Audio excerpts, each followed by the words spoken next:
जय हिंद एवरीवन। तो आज बात करेंगे अपने दोस्तों इस वीडियो लेक्चर में एनर्जी जनरेशन एंड शेड्यूलिंग के बारे में हम बात करेंगे दोस्तों। तो energy scheduling, energy generation, scheduling ये क्या होता है इसके बारे में हम बात करेंगे। देखिए, पहले एनर्जी जनरेशन जो इलेक्ट्रिक व्हीकल में जो हमारा एनर्जी जनरेशन का जो शेड्यूलिंग है दोस्तों, उसमें हम दो मेथड यूज करते हैं। दो मेथड कौन कौन से? पहला हमारा जॉइंट शेड्यूलिंग मेथड है और दूसरा हमारा एग्रीगेट शेड्यूलिंग मेथड है। दोनों के बारे में एकदम डीप से समझेंगे। तो दोस्तों, बात करें अगर जॉइंट शेड्यूलिंग मेथड में, तो जॉइंट शेड्यूलिंग मेथड में क्या होता है, जो हमारे इलेक्ट्रिक व्हीकल के जो एनर्जी के शेड्यूलिंग होते हैं वो किसके द्वारा परफॉर्म करते हैं दोस्तों?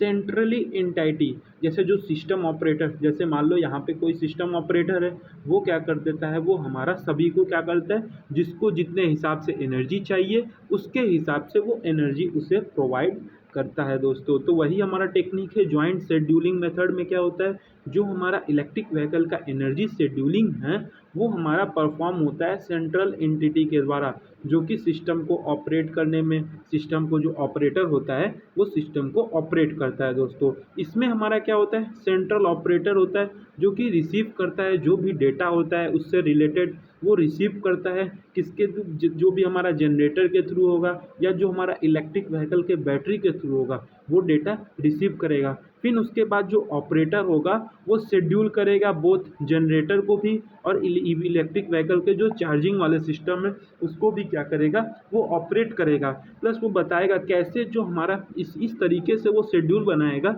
जिसके तरीके से जो हमारा टोटल कॉस्ट ऑफ जनरेशन होगा वो काफ़ी कम होगा दोस्तों। प्लस उसके साथ साथ जो हमारा सेंट्रल ऑपरेटर होता है वो रिसीव करता है तीन सेट इंफॉर्मेशन में। पहले तो हमने बात किया जनरेटर, दूसरा इलेक्ट्रिक व्हीकल के जो चार्जिंग है उससे वो इंफॉर्मेशन लेगा।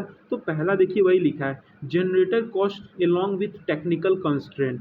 जो हमारा टेक्निकल कंस्ट्रेंट होगा उसमें क्या खराबी है क्या सही है वो सारा कुछ हमारा जनरेटर कॉस्ट के द्वारा हमको पता चलेगा। पहला इन्फॉर्मेशन जिसे सेंट्रल ऑपरेटर को मिलेगा।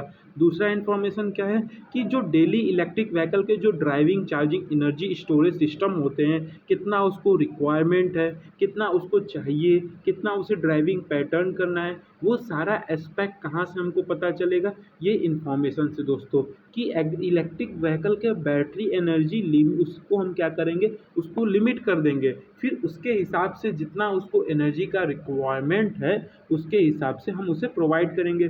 तो इसका भी एनर्जी इंफॉर्मेशन, जो डेली इलेक्ट्रिक व्हीकल का जो भी हमारा ड्राइविंग एनर्जी है वो भी हमारा सेंट्रली ऑपरेटर को मिलता है। फिर उसके बाद आवरली कन्वेंशनल लोड ऑपरेटर, इसमें क्या होता है दोस्तों, इसमें हमारा जो लोड ऑपरेटर होता है, लोड डेटा होता है, कितने घंटे वाइज, कितने हमारा आवर के बेस पे पता चलता है किसको कितना एनर्जी हमारा रिक्वायरमेंट है दोस्तों। प्लस इसमें हम तीन सेट ऑफ इंफॉर्मेशन को कंसिडर करते हैं। पहला हमारा क्या है, जो हमारा क्या था, सेंट्रली ऑपरेटर के द्वारा हमारा जो शेड्यूल ऑपरेटर होगा उसमें हमारा क्या होगा, जो उसका जनरेटर का जो इन्फॉर्मेशन होगा, प्लस जो हमारा इलेक्ट्रिक व्हीकल के चार्जिंग का जो डिमांड होगा उसके हमको कैसे भी क्या करना है, जो भी हमारा जनरेटर में जो जितना हमारा एनर्जी प्रोड्यूस होगा, प्लस उसके साथ साथ जो हमारा इलेक्ट्रिक व्हीकल का जो चार्जिंग होगा कितना उसको रिक्वायरमेंट है, उसी के हिसाब से हमारा क्या होगा, जो सेंट्रल ऑपरेटर होगा वो हमारा एनर्जी उसे प्रोवाइड करेगा। और इस तरीके से एनर्जी हमारा प्रोवाइड करेगा जिसके तरीके से जो हमारा टोटल कॉस्ट आएगा, जो हमारा टोटल कमिटमेंट कॉस्ट फ्रेमवर्क आएगा वो हमारा मिनिमाइज होगा। तो ये हमारा क्या था, जॉइंट शेड्यूलिंग मेथड। फिर इसके बाद जो सेकेंड मेथड है वो हमारा क्या है, aggregate scheduling method. Aggregate scheduling method में क्या होता है, हम मान लेते हैं जैसे यहाँ पे क्या एग्जांपल, जैसे हमारा क्या है एक मिनी लेवल पे, जैसे मान लीजिए इसको, अगर मान लीजिए एक लेवल पे, मिनी लेवल पे इसका डिमांड जो इलेक्ट्रिक व्हीकल का, दूसरे बंदे का, तीसरे बंदे का, ये सारे बंदे क्या करेंगे, इन्फॉर्मेशन क्या करेंगे, आपस में इन्फॉर्मेशन शेयर करेंगे। फिर टोटल जितना रिक्वायरमेंट होगा कोई एक बंदा जाके इसको इन्फॉर्मेशन प्रोवाइड करेगा जो कि हमको कितना रिक्वायरमेंट है, उसी को क्या बोलेंगे, एग्रीगेट शेड्यूलिंग मेथड। यानी क्या है कि एक एग्रीगेट को कितना एनर्जी रिक्वायरमेंट में, वैसे ही कितना सिमिलरिटी, कितने एग्रीगेट हैं, कितने उसी में हमारे सिमिलर इलेक्ट्रिसिटी कितना कितना उसे रिक्वायरमेंट में है, उसी के हिसाब से हमारा जो कॉन्सेप्ट है इसमें दोस्तों, यही इसी को बोलते हैं एग्रीगेट शेड्यूलिंग मेथड। यानी क्या होता है, इसमें हमको इसको एक नाम से और जानते हैं, डिसेंट्रलाइज मेथड। डिसेंट्रलाइज मेथड और इसको हम बोलते हैं, जो हमारा जॉइंट शेड्यूलिंग होता है इसको हम सेंट्रलाइज मेथड भी बोलते हैं। इसमें हमारा सिस्टम ऑपरेटर होता है, सेंट्रल ऑपरेटर होता है, लेकिन हमारा जो एग्रीगेट शेड्यूलिंग मेथड है इसमें क्या होता है, जो हमारे एग्रीगेट होते हैं वो इंडिपेंडेंटली होते हैं। कितना उसको एनर्जी रिक्वायरमेंट है वो अपने हिसाब से, उनको कितना एनर्जी रिक्वायरमेंट है, कितने हिसाब से वो किस टाइम पे पीक ऑफ टाइम या पीक ऑन टाइम पे जाएंगे, और उनको कितना एनर्जी रिक्वायरमेंट है उसी के हिसाब से किस समय मिनिमम कॉस्ट पे ही वो एनर्जी अपने बैटरी को, अपने इलेक्ट्रिक व्हीकल के बैटरी को चार्ज करेंगे, वही वो इंडिपेंडेंट होते हैं। प्लस उसके साथ साथ इसमें हमारा जो शेड्यूलिंग होता है, जो इलेक्ट्रिक व्हीकल एग्रीगेटर होते हैं उनके पास हम मानते हैं कि ये 3 इन्फॉर्मेशन उनके पास होता है। पहला क्या इन्फॉर्मेशन है, सेम इन्फॉर्मेशन कि डेली इलेक्ट्रिक व्हीकल पे ड्राइविंग एनर्जी का एक रिक्वायरमेंट कितना है और ड्राइविंग पैटर्न डेटा क्या है, प्लस उसके साथ साथ इलेक्ट्रिक व्हीकल के बैटरी का लिमिटेशन कितना है, कितना लिमिट तक वो जाता है, वो सारा कुछ इनके पास इंफॉर्मेशन होता है जो इलेक्ट्रिक व्हीकल एग्रीगेटर होता है। प्लस उसके साथ साथ ये आवरली कितने हमारे पर आवर कितना हमारा लोड डेटा पे रिप्रेजेंट कर रहा है, कितना हमारा डिमांड हो रहा है, कितने हमको इलेक्ट्रिक व्हीकल का डिमांड हो रहा है, डिमांड ज़्यादा हो रहा है या इलेक्ट्रिक व्हीकल का डिमांड ज़्यादा है या हमारे एनर्जी का डिमांड ज़्यादा है। टोटल जितने भी हमारे सप्लाई फंक्शन होते हैं उन पे क्या करता है, ये डेटा को कलेक्ट करता है, फिर उसी हिसाब से क्या करता है एग्रीगेटर जो होता है वो हमारा क्या करता है, वो शेड्यूल करता है कि कब किस टाइम पे इलेक्ट्रिक व्हीकल को, किस टाइम पे कौन से किस इलेक्ट्रिक व्हीकल को हम एनर्जी प्रोवाइड करेंगे।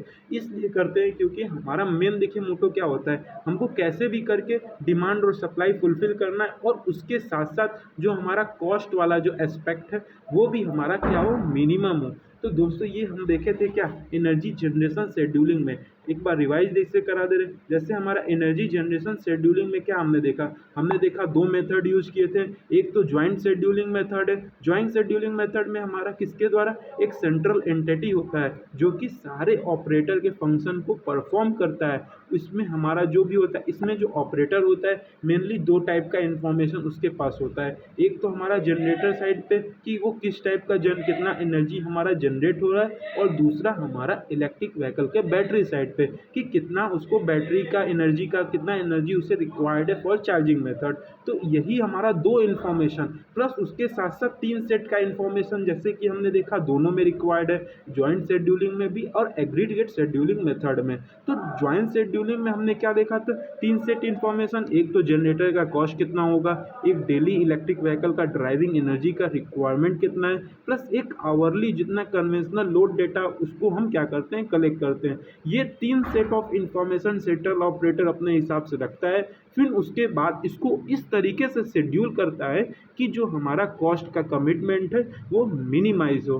सेम तरीका इसमें भी हमारा एग्रीगेट में भी होता है। एग्रीगेट में हम क्या करते हैं, मानते हैं जो एग्रीगेट होता है वो इंडिपेंडेंट होता है। जब भी उसको इलेक्ट्रिक व्हीकल का एनर्जी चाहिए वो जाया, अपना रिक्वायरमेंट को फुलफिल किया और अपने कॉस्ट को क्या किया, मिनिमाइज किया। तो इसी में हमारा क्या होता है, जो इलेक्ट्रिक व्हीकल एग्रीगेटर होता है वो एक तरीके से वो भी हमारा क्या होता है, खुद का ही एक सिस्टम ऑपरेटर होता है, इंडिपेंडेंट ऑपरेटर होता है। और इसके पास भी 3 सेट ऑफ डेटा इन्फॉर्मेशन पहले से रहती है। एक तो डेली इलेक्ट्रिक व्हीकल कितना ड्राइविंग रिक्वायरमेंट है, कितना ड्राइविंग पैटर्न है, कितना एग्रीगेट इलेक्ट्रिक व्हीकल का एनर्जी लिमिट है, प्लस उसके साथ साथ उसको ओवरली बेसिस पे कितना डेटा उसका जा रहा है, कितना एनर्जी हमारा रिक्वायरमेंट है, कब पीक ऑफ टाइप है, कब पीक ऑन टाइम है, ये सारा कुछ एस्पेक्ट इसके अंदर है। और इसके साथ साथ उसी को हमारा जो सप्लाई फंक्शन होता है उसी को ये क्या करता है, एस्टिमेट करता है। और ये सारे इंफॉर्मेशन को क्या करता है, वो कलेक्ट करता है और उस हिसाब से इसको शेड्यूल करता है कि हमारा जो टोटल कॉस्ट ऑफ चार्जिंग हो